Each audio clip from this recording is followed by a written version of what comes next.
Five Crowns International Ministries had an amazing opportunity to team up with East-West Ministries in the Himalaya Mountains.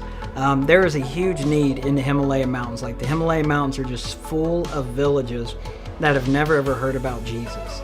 And so as Five Crowns, we were really excited about this partnership because they're doing the exact same thing that we're doing. They're going and advancing the gospel. So that was a very exciting thing. And teammates from that team had contacted me and said, hey, like, I know you're involved in like CrossFit and working out, and wondering if you had some people that were in shape, ready to hike miles and miles through these mountains and share Jesus. All of our faces lit up. Like, we became so excited that, for one, we were going to get to go hike those mountains, and two, even better, in those mountains are people that have never heard about Jesus, and we're about to go tell them.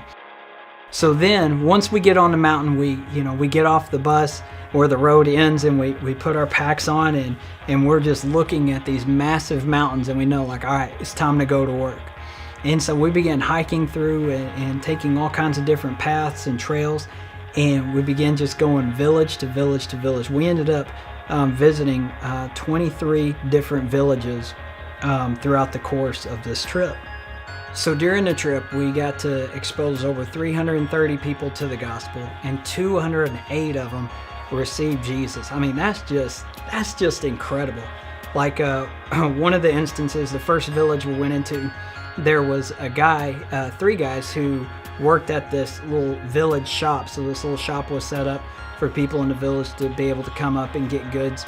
And I remember sharing Jesus with them, and this is the first time they ever heard about him. And I'm just sharing the good news of Jesus and how much God loves them and how much he cares for them. And like, you could just feel the presence of God in that moment, and their hearts were just instantly filled, and they were like, we want Jesus. It wasn't like this big long drawn out conversation why they need to believe in Jesus. It was just like the Spirit of God was in that moment with them, and they were just instantly, yes, we want God. So what we would do, we would get with our translator, and we would go to every house. So we just spread out and go to where every house was covered and evangelize. Well, me and my translator, we were one of the last ones in this area, so all the houses were taken up.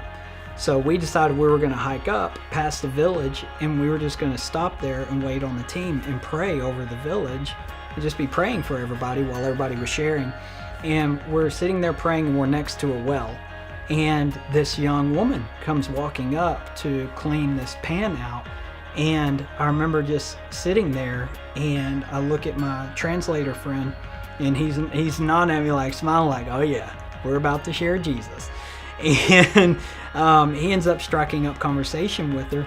And so here we are, like, I'm sitting at this well. This lady comes up, and I begin sharing Jesus with her.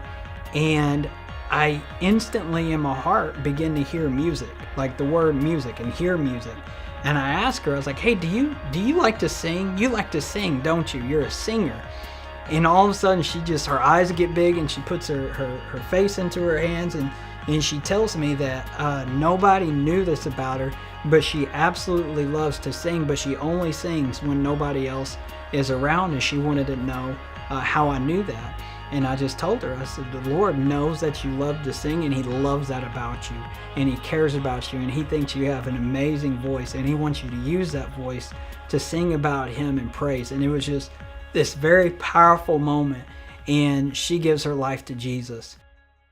Some of our translators, these are pastors that have planted over 500 churches in their life. They've been arrested lots of times for smuggling in Bibles and preaching the gospel. Like, just being in that environment and talking about those things and just being in the beauty of the Himalaya Mountains, it is just one of the most incredible experiences that I have ever had so far in my life. And so that's what I love about Jesus. He will send you to the most amazing places to share his goodness with some of the most amazing people.